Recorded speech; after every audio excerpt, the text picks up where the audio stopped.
Olha só, conta-se a história de um homem chamado Micônio. Quem era Micônio? Um amigo íntimo de Martinho Lutero.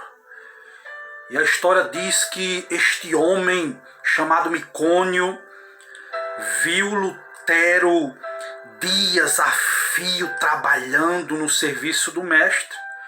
E a história vai dizer que Micônio foi um homem que ficou penalizado com Martinho Lutero e disse-lhe: posso ajudar, mas aonde eu estou? Vou permanecer aqui orando enquanto tu perseveras na luta. Micônio orou dias seguidos por Martinho Lutero. Aleluias! Mas enquanto Micônio perseverava em oração, começou a sentir o peso da própria culpa.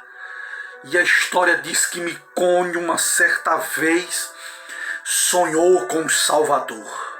Aleluia, que lhe mostrou as mãos e os pés. Mostrou também a sua fonte, a testa, na qual purificava de todo o pecado. Olhando para Micônio, dizendo: Micônio, segue-me. Aleluia, e disse-lhe o Senhor, levando isso para um alto monte, de onde apontou para o nascente. E a história diz que Micônio, aleluia, viu uma planície que se estendia, aleluia, bem longe, de forma longínqua, ao horizonte. E essa vasta planície, a história diz que estava coberta de ovelhas, de milhares de ovelhas brancas, mas havia somente um homem. Quem era este homem? Martinho Lutero. Aleluia, que se esforçava para apacentar todas aquelas ovelhas. Aleluias. E então o Salvador, olhando para Micônio naquele sonho, aleluia, que estava olhando ali para o nascente, olhando para o poente, ele olhou e viu os campos brancos, cheios de trigo para a ceifa. E o único ceifeiro ali que lhe dava para cegá-los já estava exausto, que era Martinho Lutero. Contudo, Lutero persistia na sua tarefa. Nessa altura, Micônio reconheceu o solitário ceifeiro, seu bom amigo Martinho Lutero.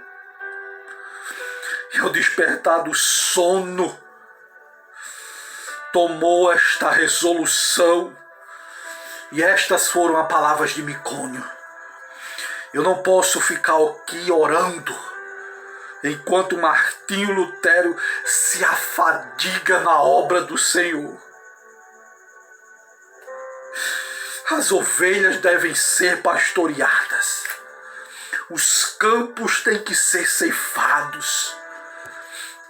E Micônio disse: eis-me aqui, Senhor, envia-me a mim. Foi assim que Micônio saiu para compartilhar o seu labor juntamente com Lutero.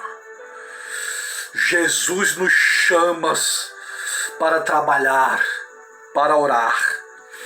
É de joelhos que a Igreja de Cristo avança. É de joelhos. Mas é necessário também ter ação.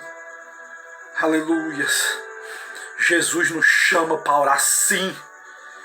Uma certa vez, o homem escreveu que todos os grandes ganhadores de almas, através dos séculos, foram homens e mulheres incansáveis na oração.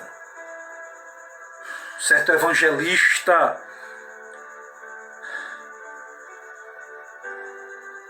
tocou certamente um homem de forma muito profunda. A alma de um jovem repórter de um diário.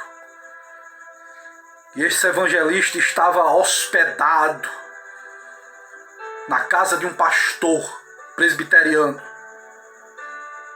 E a história diz que ele bateu a porta para lhe falar com aquele evangelista. E o pastor, com voz trêmula, com o rosto iluminado por uma estranha luz, respondeu: nunca se hospedou um homem como ele em nossa casa. Eu não sei quando é que esse homem dorme. Se entro no quarto durante a noite para saber se ele precisa de alguma coisa, eu encontro orando. Vi este homem no templo de manhã cedo. Ele não voltou ainda para as refeições. E aquele homem foi à igreja. E ele entrou de forma furtiva para não perturbar ele na oração. E aquele homem estava ali sem paletó, sem colarinho. Estava de bruços diante do púlpito. Quando ele ouviu a sua voz como que agonizante, comovente, insistindo com Deus em favor daquela cidade de garimpeiros, para que Deus dirigisse almas para o Salvador.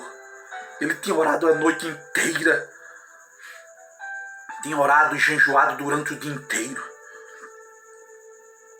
E ele se aproximou daquele homem ali, daquele evangelista, e ele percebeu que o suor lhe caía pelo corpo.